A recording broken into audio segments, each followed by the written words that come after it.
ಎಲ್ಲ ನನ್ನ ಫೇಸ್ಬುಕ್ ಸ್ನೇಹಿತರಿಗೆ ಮತ್ತು ಈ ನನ್ನ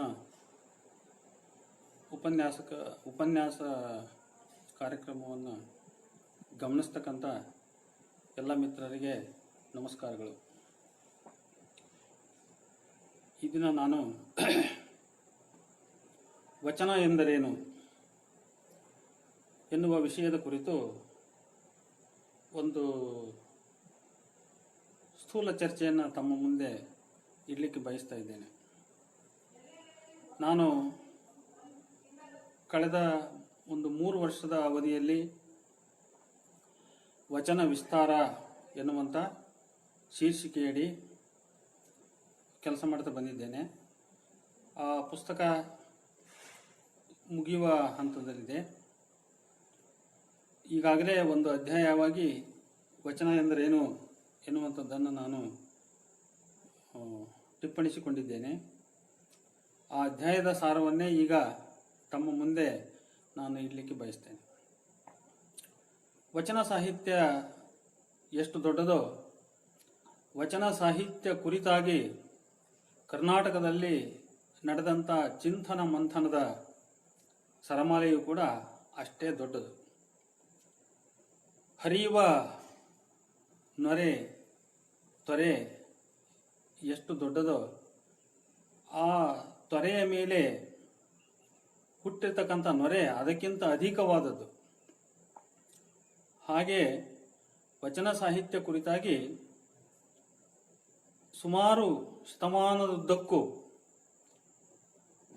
ಫಾಗು ಹಳಕಟ್ಟಿಯವರಿಂದ ಅಥವಾ ಅದಕ್ಕಿಂತ ಹಿಂದಿನಿಂದ ಹಿಡಿದು ಇಲ್ಲಿಯವರೆಗೆ ಆಧುನಿಕ ವಿದ್ವಾಂಸರ ಕಾಲದವರೆಗೆ ನಡೆದಂಥ ಸುದೀರ್ಘ ಚರ್ಚೆಯ ಒಂದು ದೊಡ್ಡ ಇತಿಹಾಸ ಇದೆ.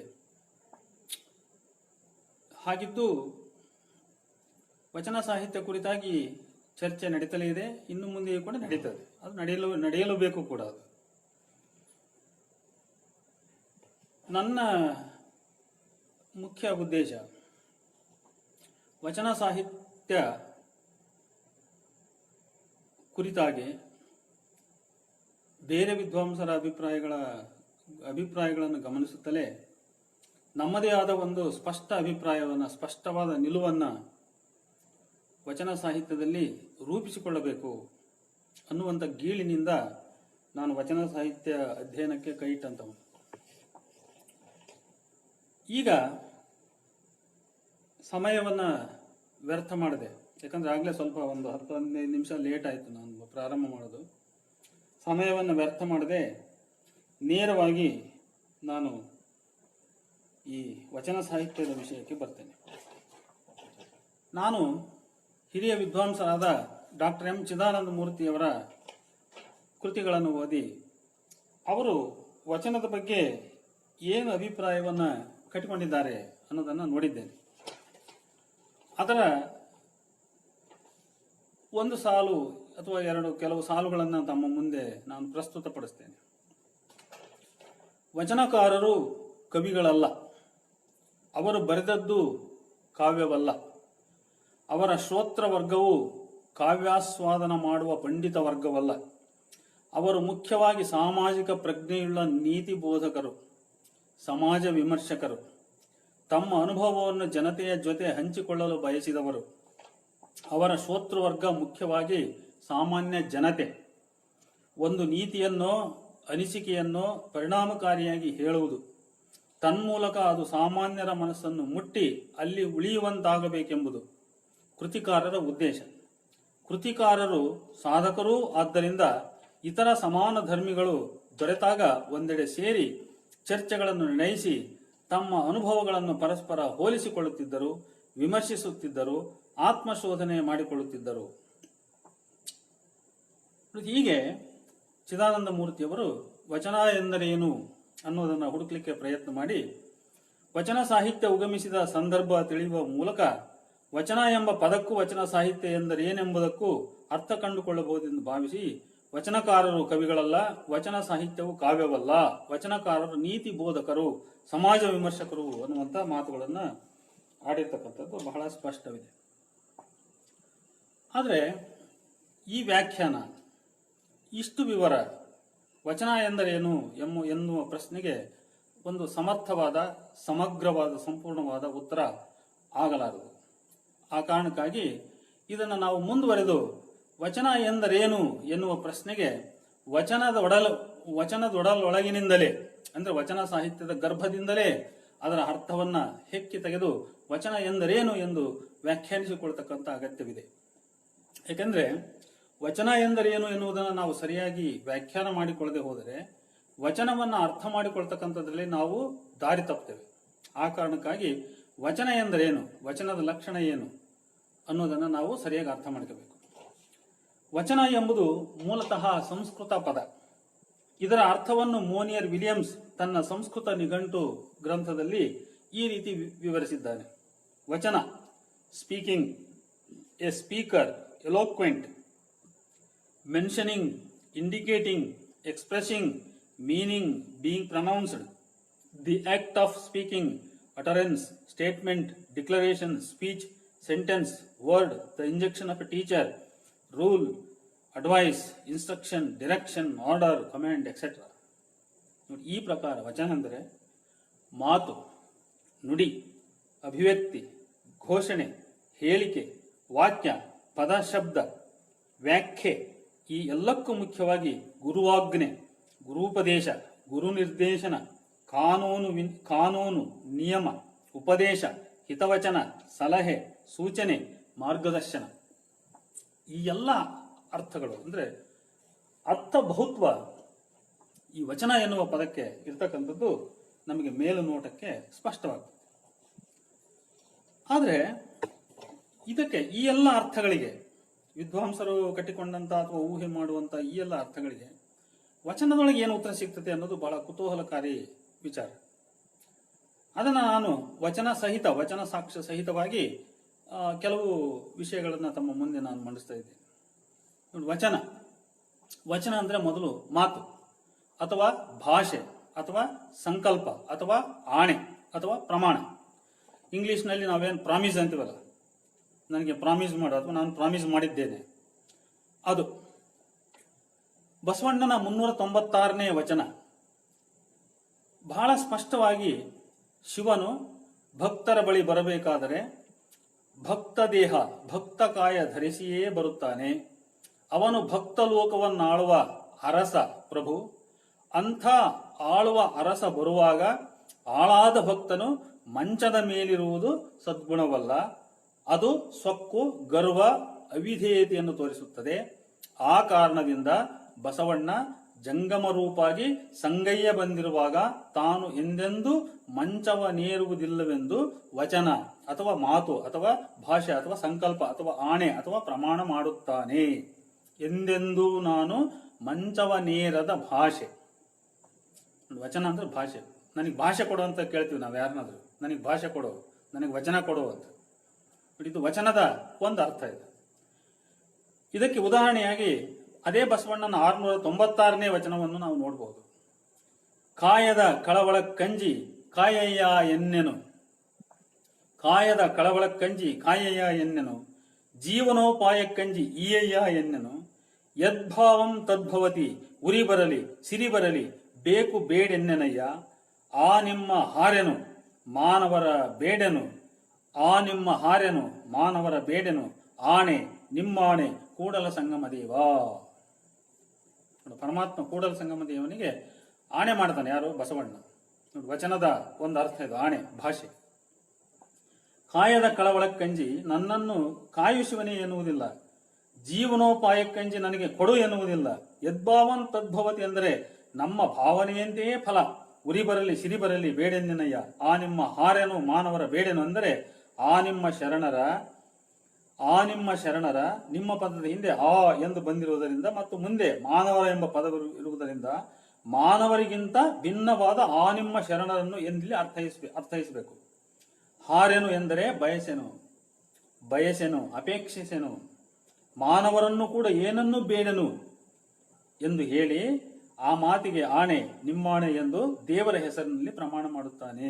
ಹೀಗೆ ಪ್ರಮಾಣ ಮಾಡುವುದು, ಭಾಷೆ ವಚನ ಕೊಡುವುದು ವಚನಗಳ ಒಂದು ಮುಖ್ಯ ಲಕ್ಷಣ. ಇನ್ನೊಂದು ಈ ರೀತಿಯಾಗಿ ನಾವು ಹೇಳ್ಕೊತ ಹೋಗ್ಬೋದು. ಆದರೆ ಸ್ವಲ್ಪ ನಾನು ಇದನ್ನ ನೋಡಿಲಿ, ಬಸವಣ್ಣನ 1109ನೇ ವಚನ, ಒಡಲುಗೊಂಡು ಹುಟ್ಟಿದ ಘಟಕ್ಕೆ ಅಷ್ಟೋತ್ತರ ಶತವ್ಯಾಧಿ, ಅಂದರೆ ಹೊಟ್ಟೆಯನ್ನು ಹೊಂದಿ ಹುಟ್ಟಿದ ಈ ಮನುಷ್ಯನ ಕಾಯಕ್ಕೆ 108 ರೋಗ. ಈ ರೋಗ ನಿವಾರಿಸಿಕೊಳ್ಳಲು ನಾನಾ ಔಷಧಿಯನ್ನು ತಂದು ಹೊರೆವೆನು, ಆ ಪರಿಯ ನಾನದ ಹೊರೆಯನು. ಅದಕ್ಕೇನು ಕಾರಣವೆಂದು ಹೇಳುತ್ತಾ, ಶಿವನೊಬ್ಬನೇ ಭವರೋಗ ವೈದ್ಯನು, ಭವಹರನೆಂಬ ಬಿರುದು ಅವನದೆಂದು, ಅಂಥ ಪರಶಿವನ ಪುರಾತನರ ಪ್ರಸಾದವನ್ನಲ್ಲದೆ ಅನ್ಯ ಪ್ರಸಾದವನ್ನು ಕೊಳ್ಳುವುದಿಲ್ಲವೆಂದು ಕೊಂಡಡೆ ನಿಮ್ಮಾಣೆ ಎಂದು ಪ್ರಮಾಣ ಮಾಡುತ್ತಾನೆ ಬಸವಣ್ಣ. ಹೀಗೆ ವಚನದ ಬಹಳ ಒಂದು ಸ್ಪಷ್ಟವಾದ ಅರ್ಥ, ಭಾಷೆ, ಆಣೆ ಅಂತಕ್ಕಂಥದ್ದು. ಇಲ್ಲಿ ಇನ್ನೊಂದು, ಒಡವೆ, ಬಂಗಾರ, ಕಡವರ ದ್ರವ್ಯವ ಬಡ್ಡಿ ವ್ಯವಹಾರಕ್ಕೆ ಕೊಟ್ಟು ಮನೆಯ ಗೋಂಟಿನಲ್ಲಿ ಹೊಯ್ದುಕೊಂಡಿದ್ದೇನಾದರೆ ಅದು ಎನ್ನರ್ಥವಲ್ಲ ಅನರ್ಥವೆಂಬೆ. ಅಂದ್ರೆ ಹೀಗೆ ಬಸವಣ್ಣ ತನ್ನ ಆಣೆ ಪ್ರಮಾಣವನ್ನು ವ್ಯಕ್ತಪಡಿಸ್ತಾನೆ. ಆಮೇಲೆ ಅದಿಲ್ಲ, ಅದು ಇನ್ನೂ ಹೆಚ್ಚು ವಿಸ್ತರಿಸ್ತಾ ಹೋಗ್ಬೋದು. ಇಂಥ ಬೇಕಾದಷ್ಟು ಉದಾಹರಣೆಗಳನ್ನು ವಚನದಿಂದ ಹೆಚ್ಚು ತೆಗಿಬಹುದು. ಅದು ಒಂದು ಅರ್ಥ ಸ್ಪಷ್ಟ. ವಚನ ಎಂದರೆ ಭಾಷೆ, ಪ್ರಮಾಣ, ಆಣೆ. ವಚನ ಎಂದರೆ ನಿರ್ಣಯ, ಘೋಷವಾಕ್ಯ. ಇದು ಎರಡನೇದು. ಅದೇ ಬಸವಣ್ಣನ 782ನೇ ವಚನ, ಪುಟ 71, ಹೊಸ ಸಂಪುಟ ತೆಗೆದು ನೋಡಿರ್ಬೇಕಾದ್ರೆ, ಲಿಂಗ ಪ್ರಸಾದಿಗಳಲ್ಲದವರ ಸಂಘ ಭಂಗವೆಂದುದು ಗುರುವಚನ. ಲಿಂಗ ಪ್ರಸಾದಿಗಳಲ್ಲದವರ ಸಂಘ ಭಂಗವೆಂದುದು ಗುರುವಚನ. ಲಿಂಗ ಪ್ರಸಾದಿಗಳಲ್ಲದವರ ಸಂಘ ಪಂಚ ಮಹಾಪಾತಕವೆಂದುದು ಲಿಂಗವಚನ. ಈ ವಚನದ ಈ ಸಾಲುಗಳಲ್ಲಿ ವಚನ ಎಂದರೆ ನಿರ್ಣಯ, ಘೋಷಣೆ, ಡಿಕ್ಲರೇಷನ್ ಅಂತೀವಲ್ಲ ಅದು. ಹಣ, ಬಂಗಾರ, ವಸ್ತ್ರ, ಕಪ್ಪಡ, ಬಟ್ಟೆಯಲ್ಲಿ ನೆಟ್ಟನೆ ಬಿದ್ದಿರಲು ಕಂಡು ಕಾತರಿಸಿ ಕೈ ಮುಟ್ಟಿ ಎತ್ತದ ಭಾಷೆ, ಕೊಟ್ಟಡೆ ಮುಟ್ಟದ ಭಾಷೆ, ಪರಧನ ಪರಸತಿಗೆ ಅಳುಪದ ಭಾಷೆ, ಇಂತಿದ ಕಳುಪಿದೆನಾದಡೆ ಸೌರಾಷ್ಟ್ರ ಸೋಮೇಶ್ವರ ನಿಮ್ಮಾಣೆ ಪ್ರಮಥರಾಣೆ ಅಂತ ಹೇಳ್ತಾರೆ.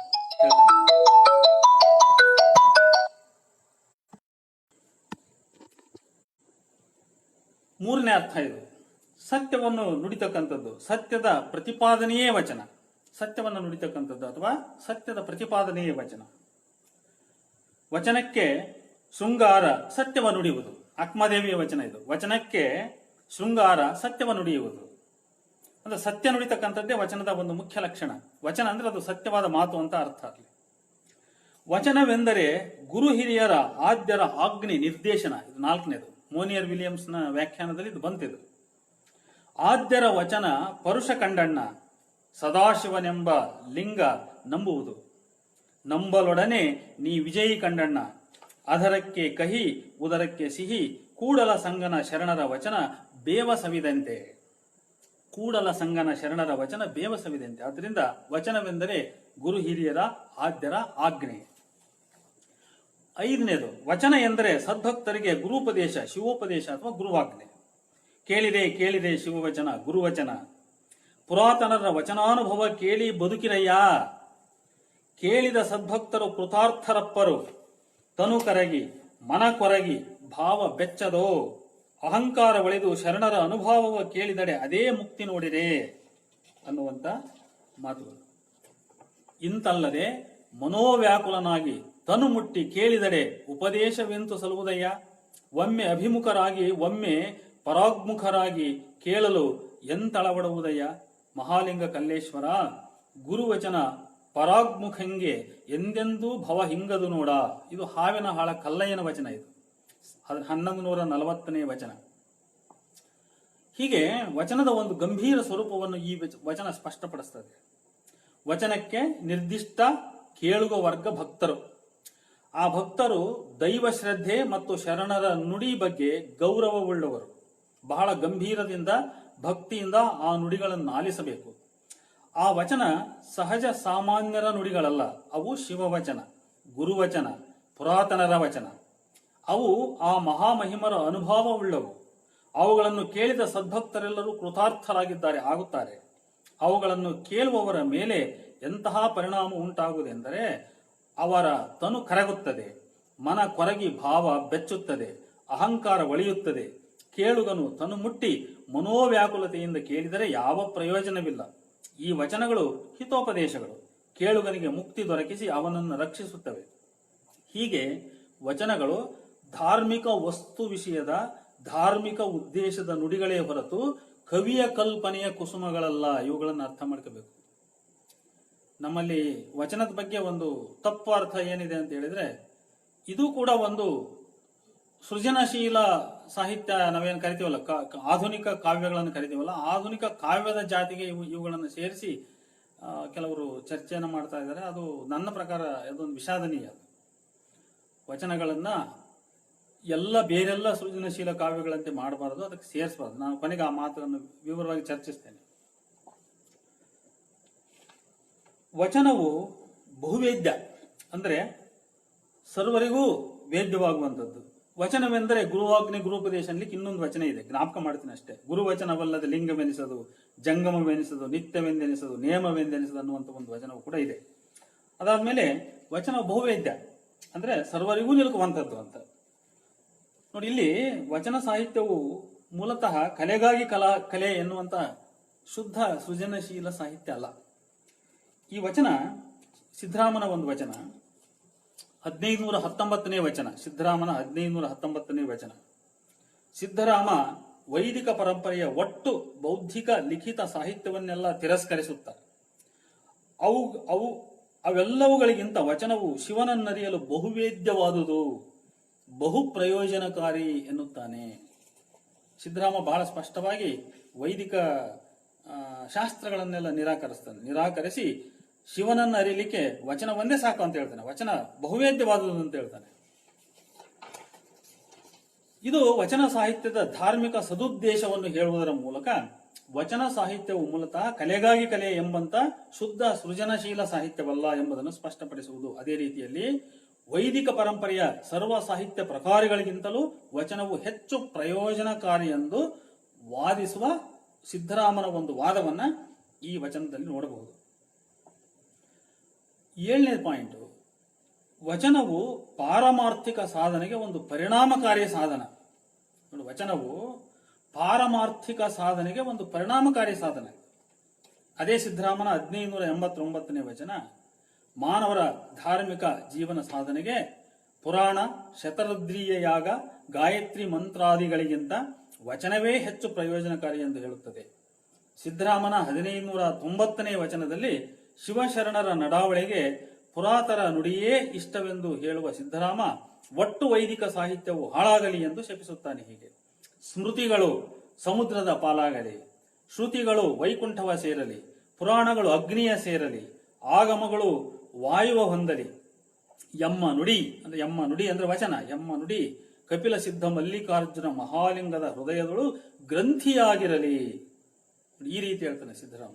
ಶರಣರ ನುಡಿಗಳು ಶಿವನ ಹೃದಯದೊಳಗೂ ಕೂಡ ಗ್ರಂಥಿಯಾಗಿರಲಿ, ನುಡಿಬಂಧವಾಗಿರಲಿ ಅನ್ನುವಂಥ ಮಾತನ್ನು ಹೇಳ್ತಾನೆ. ಹೀಗೆ ವಚನ ಸಾಹಿತ್ಯ ಅದರ ಧಾರ್ಮಿಕ ಸದುದ್ದೇಶವನ್ನು ಸ್ಪಷ್ಟಪಡಿಸ್ತದೆ. 8ನೇ ಪಾಯಿಂಟ್, ವಚನಾನುಭವ ವಾಗ್ರಚನೆಯಲ್ಲ, ಅವು ಪುರಾತನರ ಅನುಭವಾಮೃತಗಳು, ಅವು ವಾಗ್ರಚನೆಯಲ್ಲವು. ವಚನ ಸಾಹಿತ್ಯ ವಚನಾನುಭವ ಅನ್ನುವಂಥದ್ದು ವಾಗ್ರಚನೆಯಲ್ಲ. ನೋಡಿ, ಇಲ್ಲಿ ಕೂಡ ಸಿದ್ದರಾಮನ ವಚನವೇ ನಮಗೆ ಮುಖ್ಯವೆನಿಸ್ತದೆ. ವಚನಾನುಭವ ವಾಗ್ರಚನೆಯಲ್ಲ ಮನವೇ, ವಚನಾನುಭವ ವಾಗ್ರಚನೆಯಲ್ಲ, ವಚನಾನುಭವೋ ವಚೋ ನ ಎಂಬುದು ಶ್ರುತಿ ಸಿದ್ಧ ನೋಡ ಕಪಿಲ ಸಿದ್ಧ ಮಲ್ಲಿಕಾರ್ಜುನ ಅಂತ ಹೇಳ್ತಾನೆ. ಯಾರು? ಸಿದ್ದರಾಮ 1572ನೇ ವಚನ. 9ನೇ ಪಾಯಿಂಟ್, ವಚನವೆಂಬ ಭಾಷೆ ಪ್ರಮಾಣ ಸಂಕಲ್ಪವನ್ನು ಮುರಿದರೆ ಕೇಡುಂಟು ನಮಗೆ. ವಚನ ಅನ್ನೋದು ಒಂದು ಭಾಷೆ, ಒಂದು ಪ್ರಾಮಿಸ್. ಅದು ನಾವು ಅದನ್ನು ಅಕಸ್ಮಾತ್ ಆಗಿ ನಾವು ಬ್ರೇಕ್ ಮಾಡಿದರೆ, ಅದನ್ನು ವೈಲೇಟ್ ಮಾಡಿದರೆ, ಅದನ್ನು ಉಲ್ಲಂಘಿಸಿದರೆ, ಅದನ್ನು ಭಂಗ ಮಾಡಿದರೆ ನಮಗೆ ಕೇಡುಂಟು ಅನ್ನುವಂಥ ಒಂದು ಎಚ್ಚರಿಕೆಯನ್ನ ನೀಡ್ತದೆ ವಚನ. ವಚನ ಎಂದರೆ ಕೇವಲ ಶಬ್ದಗಳ ಜೋಡಣೆ ಅಥವಾ ಉಪಮಾಲಂಕಾರ, ಶೃಂಗಾರವಲ್ಲ. ಅದು ಭಾಷೆ, ಪ್ರಮಾಣ, ಸಂಕಲ್ಪ. ವಚನ ಭಂಗದಿಂದ ಕೇಡುಂಟು, ಸೋಲುಂಟು, ವಚನ ಪಾಲನೆಯಿಂದ ಒಳಿತುಂಟು. ವಚನವನ್ನು ಪರಿಪಾಲಿಸಿದರೆ ನಮಗೆ ನಮ್ಮ ಭವರೋಗ ಪರಿಹಾರವಾಗ್ತದೆ, ನಾವು ಶಿವನಿಗೆ ಹತ್ತಿರವಾಗ್ತವೆ, ನಮಗೆ ಶಿವದರ್ಶನವಾಗ್ತದೆ ಅನ್ನುವಂಥ ಮಾತುಗಳು ವಚನಗಳಲ್ಲಿ ಕೇಳಿ ಬರ್ತದೆ. ವಚನ ಎಂದರೆ ವಚನ ಪಾತಕಗಳಿಂದ ದೆಸೆಗೆಟ್ಟರು. ವಚನ ಪಾತಕಗಳಿಂದ ದೆಸೆಗೆಟ್ಟರು. ಕೆಲವರು ವಚನದಿಂದಲೈದುವರೆಯ ಐಕ್ಯವನು. ವಚನ ಪಾತಕ ಮಾಡಿದರೆ ದೆಸೆಗೆಟ್ಟರು, ದಿಕ್ಕೆಟ್ಟು ಹೋಗ್ತಾರೆ ಅವರು. ಆದರೆ ವಚನದಿಂದಲೈದುವರೆಯ ಐಕ್ಯವನ್ನು ಕೆಲವರು, ಯಾರು ವಚನವನ್ನ ಪರಿಪಾಲನೆ ಮಾಡ್ತಾರೆ ಅವರಿಗೆ ಐಕ್ಯ ಸಿಗ್ತದೆ, ಮುಕ್ತಿ ಸಿಗ್ತದೆ. ನೋಡಿ, ಇಲ್ಲಿ ಬಹಳ ಸ್ಪಷ್ಟವಾಗಿ ಅರ್ಥ ಆಗ್ತದೆ ಎಷ್ಟು ಧಾರ್ಮಿಕವಾದ ಆಧ್ಯಾತ್ಮಿಕವಾದ ಉದ್ದೇಶ ಈ ವಚನ ಸಾಹಿತ್ಯಕ್ಕಿದೆ ಅನ್ನೋದು ಅರ್ಥವಾಗ್ತದೆ. ಈ ಆಧ್ಯಾತ್ಮಿಕ ಧಾರ್ಮಿಕ ಸಾಹಿತ್ಯ, ಈ ಉದ್ದೇಶ ಸಾಮಾನ್ಯವಾದ ಸೃಜನಶೀಲ ಸಾಹಿತ್ಯಕ್ಕಿದೆಯೇ ಅಂತ ಪ್ರಶ್ನೆ ಹಾಕೋಬೇಕು. ಗೋಪಾಲಕೃಷ್ಣ ಅಡಿಗರ ಕಾವ್ಯಕ್ಕಿದೆಯೇ? BC ರಾಮಚಂದ್ರ ಶರ್ಮರ ಕಾವ್ಯಕ್ಕಿದೆಯೇ? KV ತಿರುಮಲೇಶ್ವರ ಕಾವ್ಯಕ್ಕಿದೆಯೇ? ಅಥವಾ ಇನ್ನು ಬೇರೆ ಯಾವುದಾದ್ರೂ ಕವಿಗಳ ಕಾವ್ಯಕ್ಕಿದೆಯೇ ಅಂತ ಅರ್ಥ ಮಾಡ್ಕೋಬೇಕು. ಮುಕ್ತಿಯನ್ನ ಪಡೆಯುವ ಉದ್ದೇಶ ಈ ಕಾವ್ಯಗಳಿಗೆ, ಆಧುನಿಕ ಕಾವ್ಯಗಳಿಗಿದೆಯೇ ಅಂತ ನೋಡು. ವಚನವೇ ನೆಲೆಯಾಗಿ ಚಿತ್ತ ದೊರೆಕೊಂಡರೆ, ವಚನವೇ ನೆಲೆಯಾಗಿ ಚಿತ್ತ ದೊರೆಕೊಂಡರೆ ಭಂಜಿಸುವ ಹಂಗು ಹರಿವುದೈ ಕಪಿಲ ಸಿದ್ಧ ಮಲ್ಲಿಕಾರ್ಜುನ. ಇದು ಕೂಡ ಸಿದ್ದರಾಮನ 973ನೇ ವಚನ. ಭಕ್ತ ಮಾಡಿದ ಅಡಿಗೆಯ ದೇವನಿಗೆ ಅರ್ಪಿಸಿದಲ್ಲದೆ ತಾನುಣ್ಣಬಾರದೆಂಬುದು ಭಕ್ತನು ದೇವನಿಗಿತ್ತ ಭಾಷೆ. ವಚನ ನೋಡು, ತಾನು ಮಾಡಿದ ಅಡಿಗೆಯನ್ನ ಮೊದಲು ದೇವರಿಗೆ ಅರ್ಪಿಸದೆ ನಾನು ಊಟ ಮಾಡಬಾರದು ಅಂತಕ್ಕಂಥ ವಚನ ಇದು. ಇದು ಭಕ್ತನ ವಚನ, ಇದು ಭಕ್ತನ ಭಾಷೆ, ಅವನ ಸಂಕಲ್ಪ. ಇದು ಬಸವಣ್ಣನ 733ನೇ ವಚನ. 733ನೇ ವಚನ. ವಚನ ಎಂದ್ರೆ ಪ್ರಮಾಣ ಹೇಳಿದೆ ನಾನು. ಬಸವಣ್ಣನ 1343ನೇ ವಚನ ಗಮನಿಸಿ. ವಚನದಲ್ಲಿ ಬಸವಣ್ಣ ಸರ್ವಲೋಕವೆಲ್ಲ ಮಾದಾರ ಚೆನ್ನಯ್ಯನ ಮಕ್ಕಳೆಂದು ಶಿವನ ಹೆಸರಲ್ಲಿ ಪ್ರಮಾಣಗೈದು ಅವನಿಗೆ ತನ್ನ ಗೌರವ ಸಲ್ಲಿಸಿದ್ದಾನೆ. ಆಣೆ ನಿಮ್ಮಾಣೆ ಕೂಡಲ ಸಂಗಮ ದೇವ ಅಂತ ಹೇಳ್ತಾನೆ. ಇನ್ನು 10ನೇ ಪಾಯಿಂಟು, ವಚನ ಎಂದ್ರೆ ಸತ್ಯವಾಕ್ಯ, ಹೇಳಿಕೆ. ಹುಸಿವನೇ ಹೊಲೆಯನೆಂದು ವಚನ ಉಂಟು ಲೋಕದಲ್ಲಿ. ಇದು ಕೂಡ ಬಸವಣ್ಣನ ವಚನ. ನೋಡು, ಹುಸಿವನೇ ಹೊಲೆಯ. ಹೊಲೆಯ ಅನ್ನೋದು ಜಾತಿ ತಾರತಮ್ಯ. ನಾವು ಹುಟ್ಟಿನಿಂದ ಜಾತಿ ಅಂತ ಹೇಳಿ ಚತುರ್ವರ್ಣ ವ್ಯವಸ್ಥೆಯ ಆಧಾರದಿಂದ ಹೇಳೋದಾದ್ರೆ ಜಾತಿ ಹೊಲೆಯನ್ನ ನಾವು ಹುಟ್ಟಿನಿಂದ ಕೀಳು ಜಾತಿಯಲ್ಲಿ ಹುಟ್ಟಿ ಬಂದವನು ಹೊಲೆಯ ಅಂತ. ಇಲ್ಲಿ ಹಂಗಲ್ಲ. ವಚನಕಾರರು ಸ್ಥಾಪಿತ ಮೌಲ್ಯಗಳನ್ನ ನಿರಾಕರಿಸ್ತಾರೆ, ಧಿಕ್ಕರಿಸ್ತಾರೆ. ತಮ್ಮದೇ ಆದ ಒಂದು ಹೊಸ ವ್ಯಾಖ್ಯಾನವನ್ನು ಹೇಳ್ತಾರೆ ಅವರು. ಏನಂತಾರೆ? ಹುಸಿವನೇ ಹೊಲೆಯನೆಂದು ವಚನ ಉಂಟು ಲೋಕದಲ್ಲಿ. ಯಾವನು ಸುಳ್ಳು ಹೇಳ್ತಾನೆ ಅವನೇ ಹೊಲೆಯ, ಸುಳ್ಳು ಹೇಳುವವನೇ ಹೊಲೆಯ, ಹೊಲಸು ತಿಂಬುವವನೇ ಹೊಲೆಯ. ಹೊಲಸು ಅಂದ್ರೆ ಇಲ್ಲಿ ಮಾಂಸ ಅಂತ ಯಾರು ಅರ್ಥ ಮಾಡ್ಕೋಬಾರದು. ಇದು ಬಸವಣ್ಣನ 582ನೇ ವಚನ. ಭಕ್ತನೇ ಶಿಖಾಮಣಿ ಎಂದುದು ವಚನ. ಇದು ಬಸವಣ್ಣನ 595ನೇ ವಚನ. ನೋಡಿ ಇಲ್ಲಿ, ಭಕ್ತನೇ ಶಿಖಾಮಣಿ ಎಂದುದು ವಚನ. ಶರಣ ನಿಚ್ಚ ನಿಚ್ಚ ಪೂಜಿಸುವಂಗೆ ಇದಕ್ಕಿದೆ ದೃಷ್ಟ ದೀವಿಗೆ ಪಾದೋದಕ ಕೋಶಪಾನವಲ್ಲದೆ ಏನು ಅಲ್ಲವಯ್ಯ. ಮಜ್ಜನಕ್ಕೆರೆವುದು ಲಿಂಗ ಕರಸ್ಥಲ ದಿವ್ಯ. ಹೀಗೆ ಇನ್ನು 11ನೇ ಪಾಯಿಂಟ್ಗೆ ಹೋಗೋಣ. ಈ ಮೇಲಿನ ವಚನದಲ್ಲಿ ಇದೊಂದು ಮಾತನ್ನು ನಾನು ಸ್ವಲ್ಪ ಹಿಂದಕ್ಕೆ ಹೋಗ್ತೇನೆ. ಗುರುವಚನ ಭಾಷಾಪತ್ರ ಶಿವಕರದಲ್ಲಿ ಸತ್ಯದಿಂದ ನಡೆವಂಗೆ ನಿತ್ಯ ನಿಯಮವಾಗಿ ಸರಿಸುವನಲ್ಲದೆ ಹುಸಿವಂಗೆ ಮಡಿಲ ಕಿಚ್ಚಾಗಿ ಸುಡುವ. ಲಿಂಗವ ಪೂಜಿಸಿ ಮರಳಿ ಅನ್ಯಾಯ ಕೆರಗಿದಡೆ ಅಥವಾ ಅನ್ಯ ಕೆರಗಿದಡೆ ಇರಬೇಕಾದ್ರೆ ಬಹಳ ಮಟ್ಟಿಗೆ ಕೂಡಲ ಸಂಗಮ ದೇವನವರ ಹಲ್ಲ ಕಳೆವ. ಇದು ಬಸವಣ್ಣನ 648ನೇ ವಚನ. ನೋಡಿ, ಈ ವಚನದಲ್ಲಿ ವಚನ ಎಂದರೆ ಕೈಯೊಳಗೆ ಹಿಡಿದ ಭಾಷಾಪತ್ರ ಅಥವಾ ಪ್ರಮಾಣ ಪತ್ರ ಅಥವಾ ಕೊಟ್ಟ ಮಾತಿನ ಮಾಡಿದ ಪ್ರತಿಜ್ಞೆಯ ದೃಢೀಕರಣ ಪತ್ರ. ಇದನ್ನ ನಾವು ಉಲ್ಲಂಘಿಸಿದರೆ ಅದಕ್ಕೆ ನಮಗೆ ಕೇಡುಂಟು. ಹಲ್ಲ, ಕೂಡಲ ಸಂಗಮ ದೇವ ನಮ್ಮ ಹಲ್ಲನ ಕಳಿತಾನೆ ಅನ್ನುವಂತ ಮಾತು ವಚನ. ವಚನಗಳು ತಾತ್ವಿಕ ಚರ್ಚೆಗಳು. ಇವೆಲ್ಲದಕ್ಕಿಂತ ಇನ್ನು ಮುಖ್ಯವಾಗಿ ತಾತ್ವಿಕ ಚರ್ಚೆಗಳು ವಚನಗಳು. ಅವು ವಿಶ್ಲೇಷಣೆಗಳು, ತಾತ್ವಿಕ ವಿಶ್ಲೇಷಣೆಗಳು, ತಾತ್ವಿಕ ವ್ಯಾಖ್ಯಾನಗಳು. ಕೆಲವು ವಚನಗಳಲ್ಲಿ ಕೆಲವು ತತ್ವಗಳ ಚರ್ಚೆಯನ್ನು ಮಂಡಿಸಲಾಗಿದೆ. ಉದಾಹರಣೆ, ಬಸವಣ್ಣನ 1331ನೇ ವಚನದಲ್ಲಿ ಬಸವಣ್ಣ ಲಿಂಗ ಜಂಗಮ ಪ್ರಸಾದ ಈ ಮೂರರ ಕುರಿತು ಒಂದು ಚರ್ಚೆಯನ್ನು ಮಂಡಿಸ್ತಾನೆ. ನಾನು ಅದನ್ನು ಇಲ್ಲಿ ವಿವರಿಸಲಿಕ್ಕೆ ಹೋಗಲ್ಲ. ನಾನು 1332ನೇ ವಚನದಲ್ಲಿ ಬಸವಣ್ಣ ಲಿಂಗದ ಪ್ರಾಣ ಮತ್ತು ಪ್ರಾಣ ಲಿಂಗ ಇವುಗಳ ಸಂಬಂಧವನ್ನ ಚರ್ಚೆಗೆ ಒಳಪಡಿಸ್ತಾನೆ. ಅಂದ್ರೆ ಇವು ತಾತ್ವಿಕ ಚರ್ಚೆಗಳು. ಈ ರೀತಿ ತತ್ವವನ್ನು ವಿಶ್ಲೇಷಣೆಗೆ ಚರ್ಚೆಗೆ ಒಳಪಡಿಸಿರ್ತಕ್ಕಂಥ ವಚನಗಳು ಕೂಡ ಉಂಟು. ಬಸವಣ್ಣನ 1333ನೇ ವಚನದಲ್ಲಿ ಬಸವಣ್ಣ ಕೆಲವು ತಾತ್ವಿಕ ಪ್ರಶ್ನೆಗಳನ್ನು ಎತ್ತಿದ್ದಾನೆ. ಲಿಂಗದಲ್ಲಿ ಅರ್ಪಿತವಾದ ಸುಖವು ಲಿಂಗದಲ್ಲಿ ಲೀಯವಾಯಿತೆಂದಡೆ ಅಂಗವ ಲಿಂಗದಲ್ಲಿ ನಿಕ್ಷೇಪಿಸಿ ಏನೆಂಬ ಕಾರಣವೇಕಯ್ಯ ಶರಣನಿಗೆ ಅಂತ ಈ ರೀತಿ ಒಂದು ಫಿಲಾಸಾಫಿಕಲ್ ಕ್ವಶನ್ ರೈಸ್ ಮಾಡ್ತಾನೆ. ಲಿಂಗದಲ್ಲಿ ಅರ್ಪಿತವಾದ ಸುಖವು ಲಿಂಗದಲ್ಲಿ ಲೀಯವಾಯಿತೆಂದರೆ ಅಂಗವ ಲಿಂಗದಲ್ಲಿ ನಿಕ್ಷೇಪಿಸಿ ಏನೆಂಬ ಕಾರಣವೇಕಯ್ಯ ಶರಣನಿಗೆ ಅಂತ ಕೇಳ್ತಾನೆ. ಇನ್ನು 12ನೇ ಪಾಯಿಂಟು ಧಾರ್ಮಿಕ ಜೀವನದ ನೀತಿ ನೇಮ ಬದ್ಧತೆ. ವಚನ ಅಂದ್ರೆ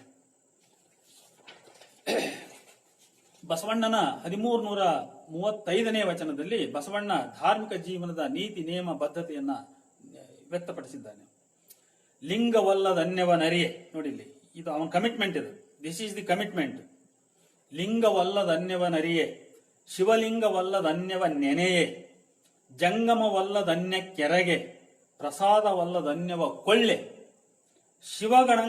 ಶಿವಗಣಗಳಲ್ಲದನ್ಯರ ಬೆರೆಯೇ. ನೋಡಿ ಹೆಂಗ್ ಹೇಳ್ತಾನೆ, ಶಿವಗಣಗಳ ಬಿಟ್ಟರೆ ನಾನು ಬೇರೆ ಯಾರ ಹತ್ರ ಬೆರೆಯಲ್ಲ, ಜಂಗಮವಲ್ಲದ ಬೇರೆ ಯಾವುದಕ್ಕೂ ನಾನು ಎರಗದಿಲ್ಲ, ನಮಸ್ಕಾರ ಮಾಡಲ್ಲ ನಾನು, ಪ್ರಸಾದವಲ್ಲದ ಬೇರೆ ಏನನ್ನೂ ನಾನು ಕೊಳ್ಳೋದಿಲ್ಲ.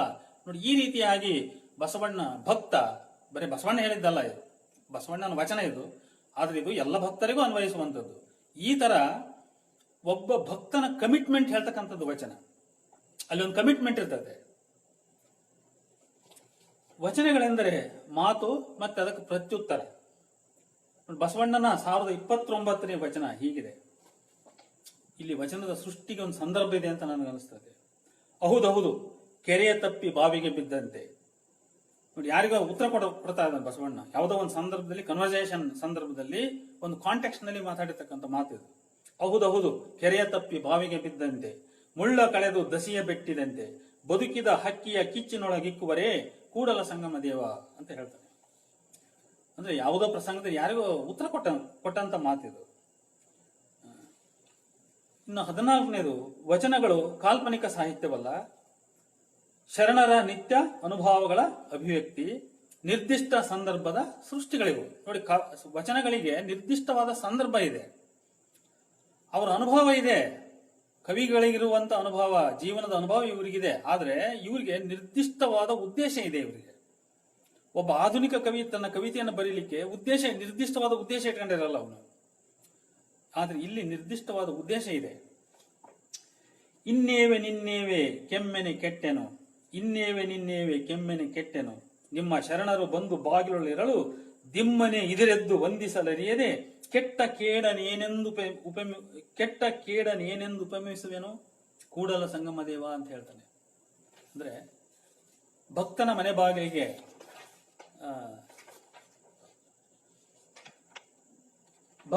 ಬಾಗಿಲಿಗೆ ಒಬ್ಬ ಜಂಗಮ ಬಂದ್ರೆ ಅವನು ಹೋಗಿ ಎದುರುಗೊಳ್ಬೇಕು, ನಮಸ್ಕರಿಸಬೇಕು. ಆದ್ರೆ ಅದನ್ನ ಮಾಡದೆ ಹೋದ್ರೆ ನಾನು ಕೆಟ್ಟ ಹೋದೆ ಅಂತ. ವಚನಗಳು ನೋಡಿ ಈ ರೀತಿಯಾಗಿ ಕಾಲ್ಪನಿಕ ಸಾಹಿತ್ಯವಲ್ಲ. ಭಕ್ತ ಶಿವಶರಣರು ಭಕ್ತ ಜಂಗಮರ ಮನೆಗೆ ಬಂದಾಗ ಬಾಗಿಲಿಗೆ ಹೋಗಿ ಕೈ ಮುಗಿದು ಎದುರುಗೊಂಡು ಅವರನ್ನ ಭಕ್ತಿ ಗೌರವದಿಂದ ಬರಮಾಡಿಕೊಂಡು ಸತ್ಕರಿಸಬೇಕು. ಆದರೆ ಬಸವಣ್ಣ ಅಂತಹ ನಡೆ ತೋರದೆ ಶರಣರಿಗೆ ಅಗೌರವ ತೋರಿ ಕೆಟ್ಟೆನೆಂದು ಪಶ್ಚಾತ್ತಾಪ ಪಡುತ್ತಾನೆ.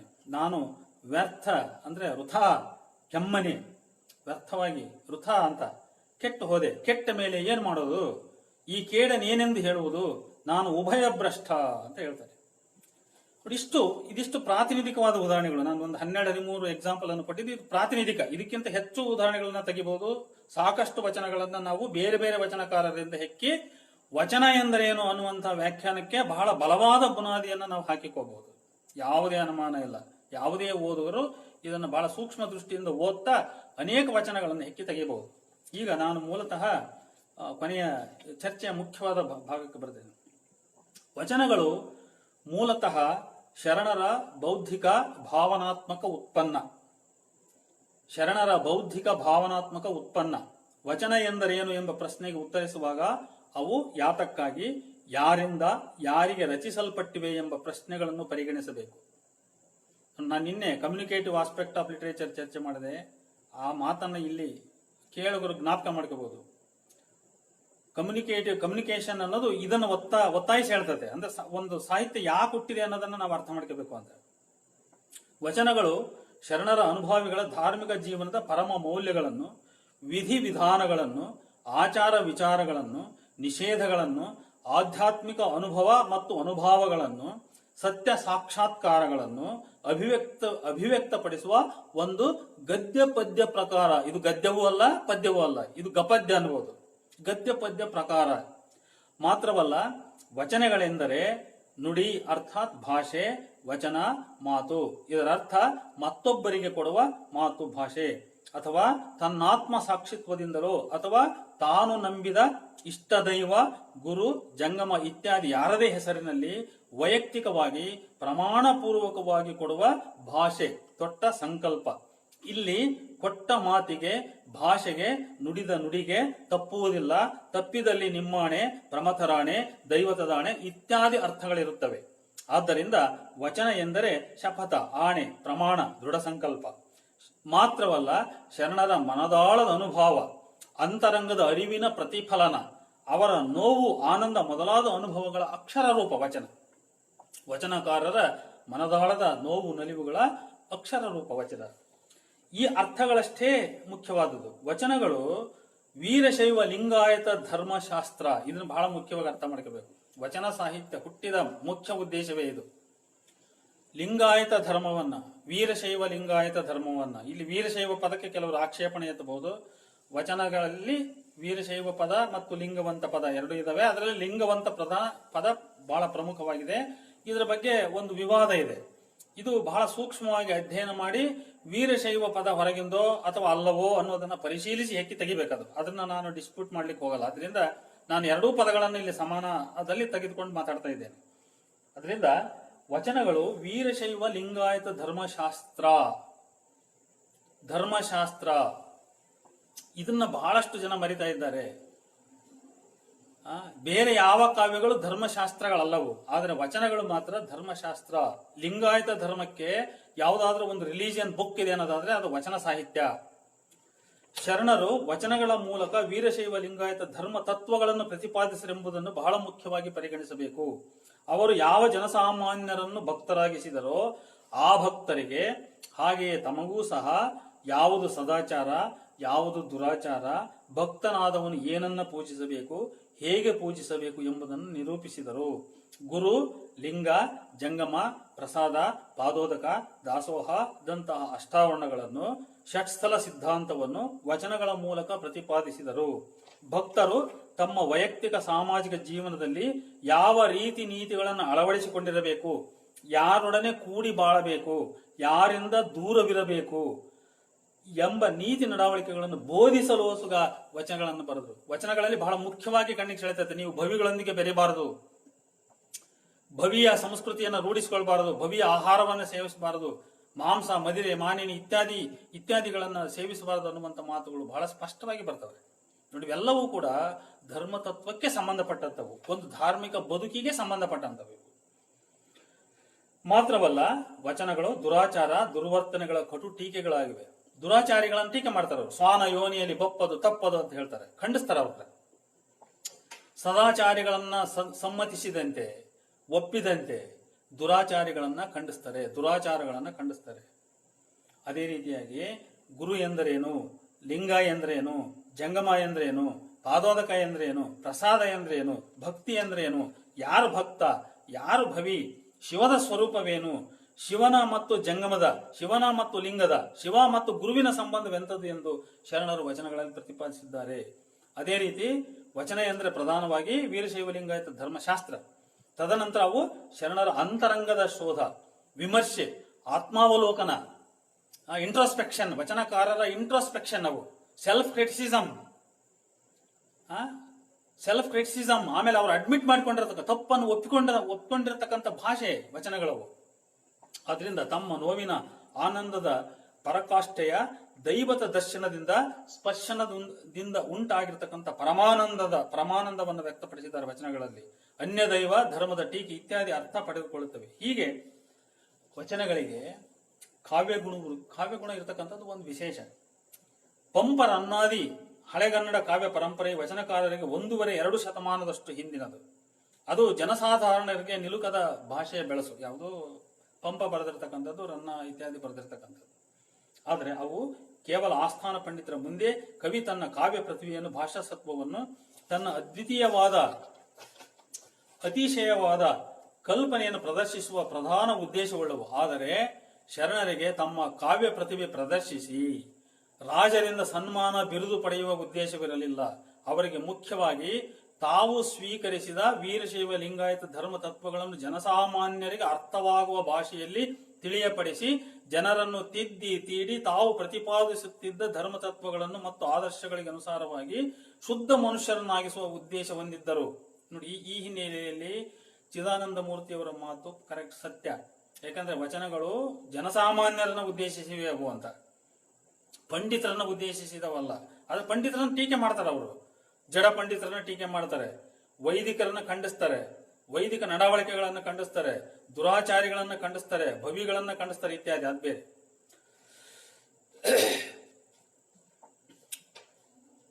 ಹೀಗೆ ನಾವು ಇಲ್ಲಿ ದ್ವಂದ್ವಕ್ಕೆ ತಾವಿಲ್ಲ. ಇನ್ನು ನಾನು ಕೆಲವು ಮಾತುಗಳನ್ನು ಸ್ವಲ್ಪ ಇನ್ನೂ ಸರಿಯಾಗಿ ಹೇಳಲಿಕ್ಕೆ ಬಯಸ್ತೇನೆ. ವಚನಗಳು ಧರ್ಮಶಾಸ್ತ್ರ ವಲಯ, ಭೌತಿಕ ಬೌದ್ಧಿಕ ಭಾವನಾತ್ಮಕ ಜೀವನ ವಲಯ ಎರಡನ್ನೂ ಒಳಗೊಳ್ಳುವುದರಿಂದ ಅವು ಶಾಸ್ತ್ರ ವಲಯದ ಗಡಿ ಮುರಿದು ಮನುಷ್ಯರ ಭಾವನೆ ಅಂತರಂಗಗಳ ನಿತ್ಯ ನೈಮಿತ್ತಿಕ ಜೀವನದ ರಂಗ ಪ್ರವೇಶಿಸಿದಾಗ ಸಹಜವಾಗಿ ಅವುಗಳಿಗೆ ಕಾವ್ಯಗುಣ ಪ್ರಾಪ್ತವಾಗಿದೆ. ಯಾಕಂದ್ರೆ ಅವು ಜಡಶಾಸ್ತ್ರದ ಚೌಕಟ್ಟನ್ನು ಮೀರಿ ಬದುಕಿನ ಅಂಗಳವನ್ನು ಪ್ರವೇಶಿಸಿದಾಗ ಅಲ್ಲಿ ಅದಕ್ಕೆ ಕಾವ್ಯಗುಣ ಪ್ರಾಪ್ತವಾಗ್ತದೆ. ಈ ಕಾವ್ಯಗುಣವೇ ಕನ್ನಡದ ಬೌದ್ಧಿಕ ಜಗತ್ತು ವಚನಗಳನ್ನು ಪ್ರಮುಖವಾಗಿ ಕಾವ್ಯ ಸಾಹಿತ್ಯ ಎಂಬ ದೃಷ್ಟಿಯಿಂದ ಓದುವಂತೆ ಅರ್ಥೈಸುವಂತೆ ಮಾಡಿದಂತಿದೆ.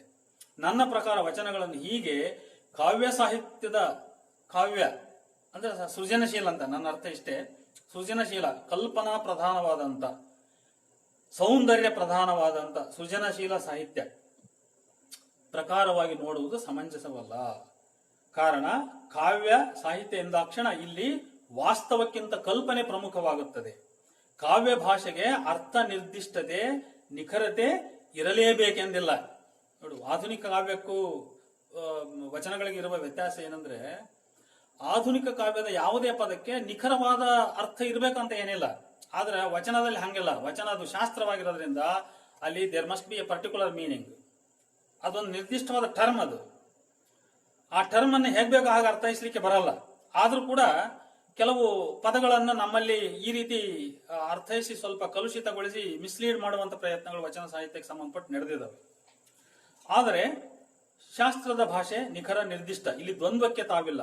ಕಾವ್ಯದ ಅಲಂಕಾರಿಕ ಗುಣ, ಛಂದಸ್ಸು, ಪ್ರಾಸ ಇತ್ಯಾದಿ ಶಾಸ್ತ್ರ ಭಾಷೆಗೆ ಇರಬಹುದಾದರೂ ಅರ್ಥ ವೈವಿಧ್ಯತೆಗೆ ಇಲ್ಲಿ ಅವಕಾಶ ಕಡಿಮೆ. ಈಗ ಶಾಸ್ತ್ರ ಭಾಷೆಗೆ ಪ್ರಾಸ ಬದ್ಧತೆ ಇವೆಲ್ಲ ಇರಬಹುದು. ಉಪನಿಷತ್ತುಗಳು ಕೂಡ ಕಾವ್ಯ ರೂಪದಲ್ಲಿ ಬರೆದಿದ್ವು ಅಂತ ಹೇಳ್ತಾರೆ. ಹಾಗಾಗಿ ಆಮೇಲೆ ಪ್ರಾಚೀನದಲ್ಲಿ ಕಾವ್ಯವೇ ಪ್ರಮುಖ. ಇವನ ಶಾಸನಗಳು ಕೂಡ ಕೆಲವು ಕಾವ್ಯ ರೂಪದಲ್ಲಿ ಹುಟ್ಟಿರ್ತಕ್ಕಂಥದ್ದನ್ನು ಕನ್ನಡದ ಅಭ್ಯಾಸಗಳು ಅರ್ಥ ಮಾಡ್ಕೋಬಹುದು. ಆದ್ದರಿಂದ ವಚನಗಳಿಗೆ ಕಾವ್ಯ ಗುಣವಿರುವುದು ನಿಜವಿದ್ದರೂ ಅವು ಮುಖ್ಯವಾಗಿ ಕಾವ್ಯವಲ್ಲ. ಕಲೆಗಾಗಿ ಕಲೆ, ರಸಾಸ್ವಾದಕ್ಕಾಗಿ ಸೃಷ್ಟಿಸಿದ ಕಾಲ್ಪನಿಕ ಕಲೋತ್ಪನ್ನಗಳು ಕಾವ್ಯವಲ್ಲ. ವಚನಗಳು ಅವುಗಳಿಗೆ ನಿರ್ದಿಷ್ಟವಾದ ಉದ್ದೇಶವಿದೆ, ಅರ್ಥ ಖಾಚಿತ್ಯವಿದೆ. ಪ್ರಾಸಂಗಿಕವಾಗಿ ಅಕಸ್ಮಾತ್ತಾಗಿ ಅರ್ಥ ಪಲ್ಲಟಗಳಿಗೆ ಅಲ್ಲಿ ಅವಕಾಶವಿದ್ದರೂ ಓದುಗರು ಹಾಗೆ ಪಲ್ಲಟಾರ್ಥಗಳಿಗೆ ಮಣೆ ಹಾಕಿದರೆ ವಚನಗಳಿಗೆ ನ್ಯಾಯವನ್ನು ಒದಗಿಸುವುದು ಕಷ್ಟ. ಕೆಲವು ಪಲ್ಲಟಾರ್ಥಗಳಿಗೆ ನಾವು ಮಣೆ ಹಾಕಿಬಿಟ್ರೆ, ಉದಾಹರಣೆ, ಈ ಸ್ಥಾವರ ಕಳಿ ಉಂಟು, ಜಂಗಮ ಕಳಿವಿಲ್ಲ. ಈ ಪದ ಬಹಳಷ್ಟು ವಚನ ಸಾಹಿತ್ಯ ಚರ್ಚೆ ಮಾಡುವಾಗ ಅದು ತನ್ನ ಮೂಲ ನೆಲೆಯನ್ನೇ ತಪ್ಪಿ ಬೇರೆ ಒಂದು ಕಡೆ ಹೋಗಿರತಕ್ಕಂಥದ್ದನ್ನ ನಾನು ಗಮನಿಸಿದ್ದೇನೆ. ಹಾಗಾಗಿ ವಚನ ಸಾಹಿತ್ಯದಲ್ಲಿ ಬರ್ತಕ್ಕಂಥ ಜಂಗಮ ಪರಿಕಲ್ಪನೆ ಏನಿದೆ ಅದರ ಮೂಲ ಅರ್ಥದಿಂದ ದೂರ ಸರಿಸ್ತಕ್ಕಂಥ ಎಲ್ಲಾ ಪ್ರಯತ್ನಗಳು ಈಗಾಗಲೇ ನಡೆದಿದ್ದಾವೆ.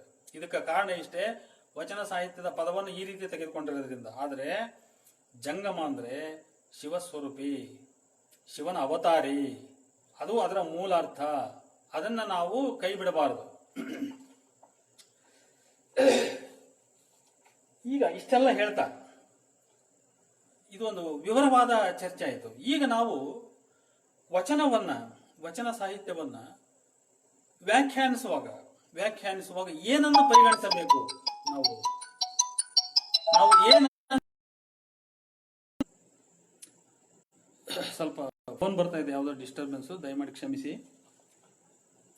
ವಚನದ ವಸ್ತು ಏನು ಅರ್ಥ ಮಾಡ್ಕೋಬೇಕು. ವಚನದ ವಸ್ತು ಏನು? ಕಾವ್ಯಕ್ಕೆ ಹೆಂಗೆ ವಸ್ತು ಇರ್ತದೋ ಹಂಗೆ ವಚನಕ್ಕೂ ಒಂದು ನಿರ್ದಿಷ್ಟವಾದ ವಸ್ತು ಇದೆ. ವಚನದ ವಸ್ತು ಏನದು ನೋಡಿ. ಇಲ್ಲಿ ಬಹಳ ಮುಖ್ಯವಾಗಿ ನೀವು ಗಮನಿಸಬೇಕು. ವಚನಕಾರರು ಮುಖ್ಯವಾಗಿ ಶರಣರ ಬೌದ್ಧಿಕ ಭಾವನಾತ್ಮಕವಾದ ಸೃಷ್ಟಿ ಅಂತ ನಾನು ಹೇಳಿದೆ. ವಚನಗಳ ವಸ್ತು ಏನು ಅಂತ ಹೇಳಿದ್ರೆ